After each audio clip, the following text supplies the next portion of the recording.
1 Petrus 2. Yesus Kristus batu penjuru.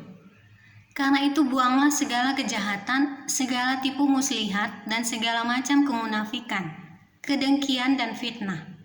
Dan jadilah sama seperti bayi yang baru lahir, yang selalu ingin akan air susu yang murni dan yang rohani, supaya olehnya kamu bertumbuh dan beroleh keselamatan.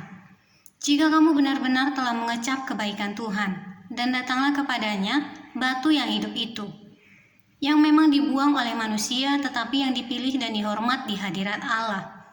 Dan biarlah kamu juga dipergunakan sebagai batu hidup untuk pembangunan suatu rumah rohani bagi suatu umat imamat kudus, untuk mempersembahkan persembahan rohani yang karena Yesus Kristus berkenan kepada Allah.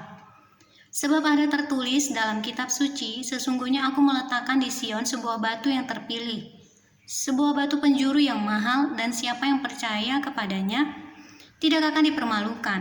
Karena itu bagi kamu yang percaya ia mahal, tetapi bagi mereka yang tidak percaya, batu yang telah dibuang oleh tukang-tukang bangunan telah menjadi batu penjuru, juga telah menjadi batu sentuhan dan suatu batu sandungan.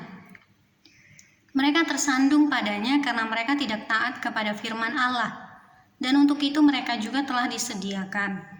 Tetapi kamulah bangsa yang terpilih, imamat yang rajani, bangsa yang kudus, umat kepunyaan Allah sendiri, supaya kamu memberitakan perbuatan-perbuatan yang besar dari Dia yang telah memanggil kamu keluar dari kegelapan kepada terangnya yang ajaib.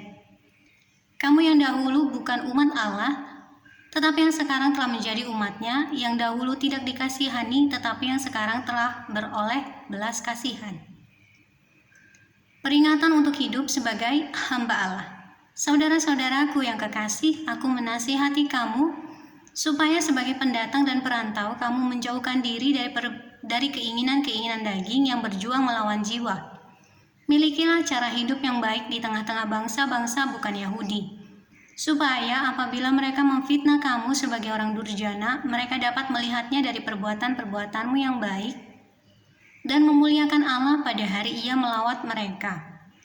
Tunduklah karena Allah kepada semua lembaga manusia, baik kepada raja sebagai pemegang kekuasaan yang tertinggi, maupun kepada wali-wali yang diutusnya untuk menghukum orang-orang yang berbuat jahat dan menghormati orang-orang yang berbuat baik.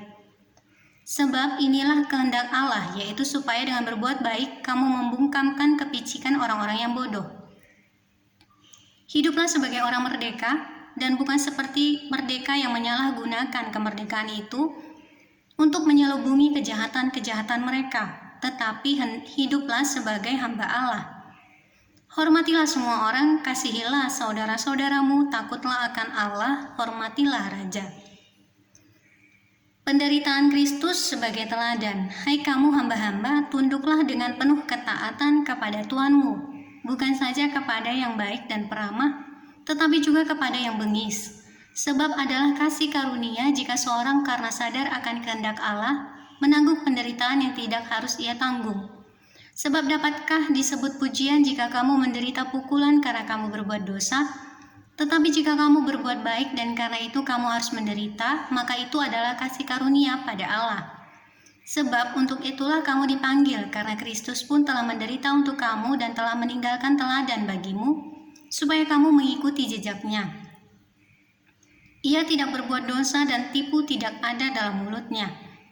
Ketika ia dicaci maki, ia tidak membalas dengan mencaci maki. Ketika ia menderita, ia tidak mengancam, tetapi ia menyerahkannya kepada Dia yang menghakimi dengan adil. Ia sendiri telah memikul dosa kita di dalam tubuhnya di kayu salib, supaya kita yang telah mati terhadap dosa hidup untuk kebenaran. Oleh bilur-bilurnya kamu telah sembuh, sebab dahulu kamu sesat seperti domba, tetapi sekarang kamu telah kembali kepada Gembala dan Pemelihara jiwamu.